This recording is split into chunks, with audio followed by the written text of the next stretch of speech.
Sue. Today we're going to talk about the second level of our framework or second step of our framework, and it is implementing supports that are meaningful to autistic individuals. Now, I know in your several decades of being an occupational therapist, you have developed some amazing support tools.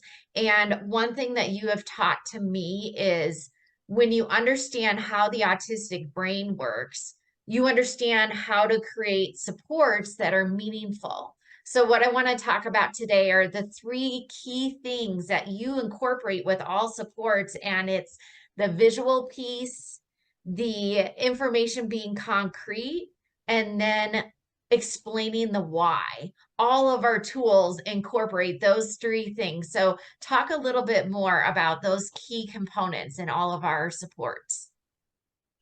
Well, you have to remember, Staci, that the whole goal of supporting an individual is to help them get to independence, to learn and be independent in using what they've learned. Mm-hmm. That's the whole goal of a support.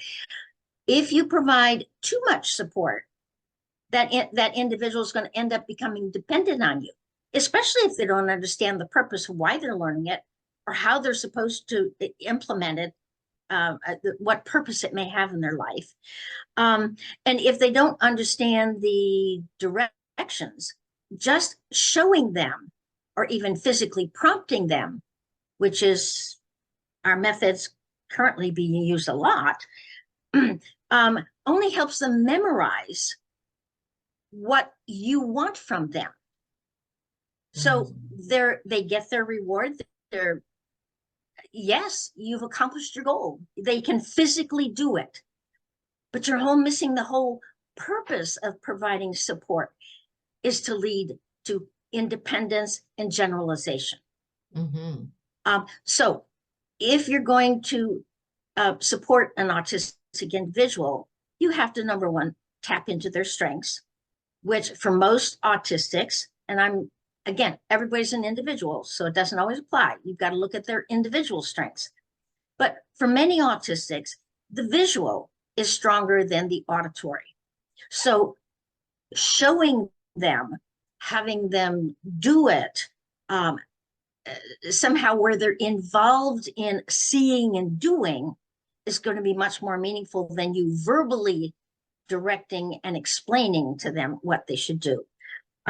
As far as the words you use, which there's no way if you are instructing someone, you're not going to use words. So if you're going to use words, the autistic brain understands the facts, ma'am. Please just give me the facts, i.e. be literal and concrete.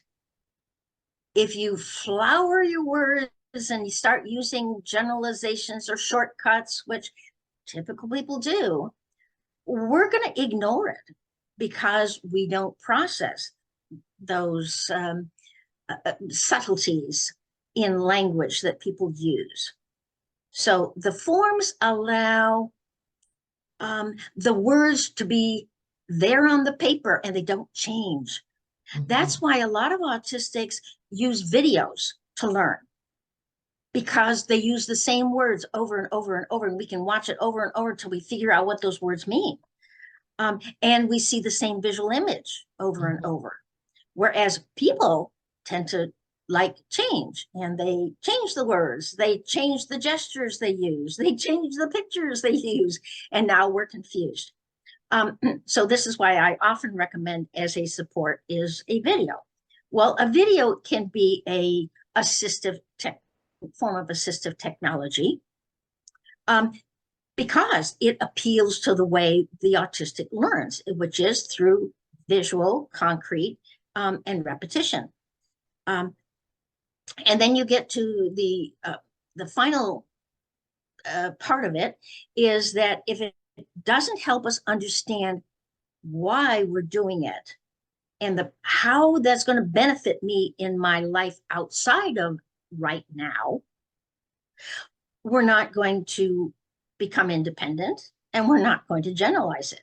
Yes, we will master that task in front of you, but that's the only time we will use it is in front of you because you've trained us. That's what you want from us.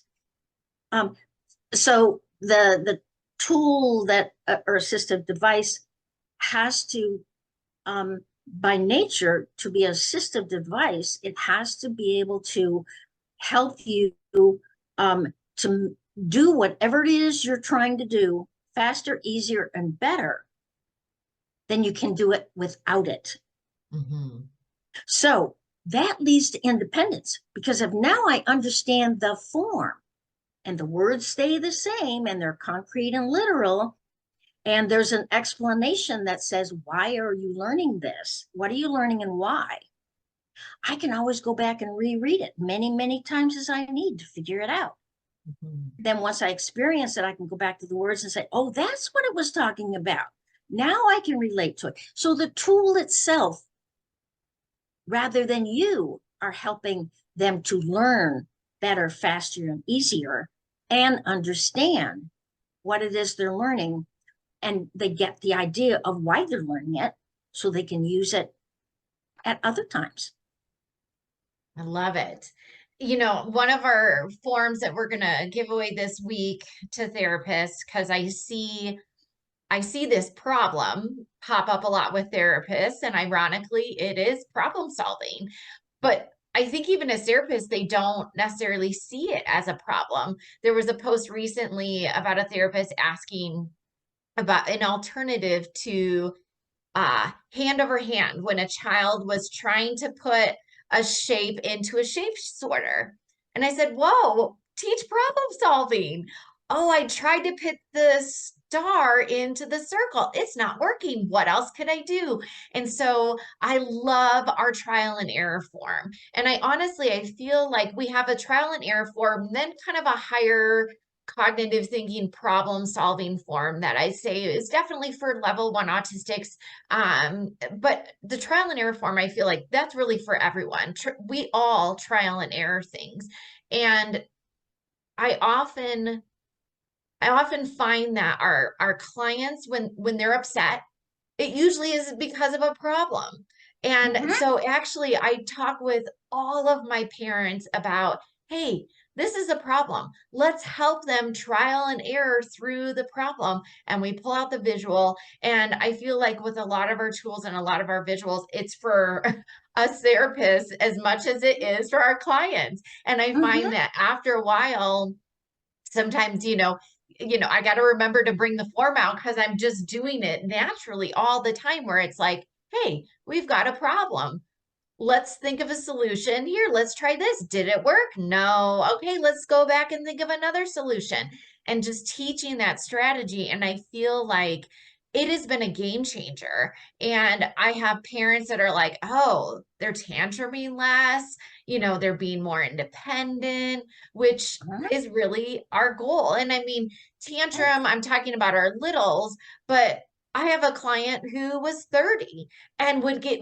very escalated every time a problem occurred because someone always solved it for him. And so he didn't know how to solve it on his own.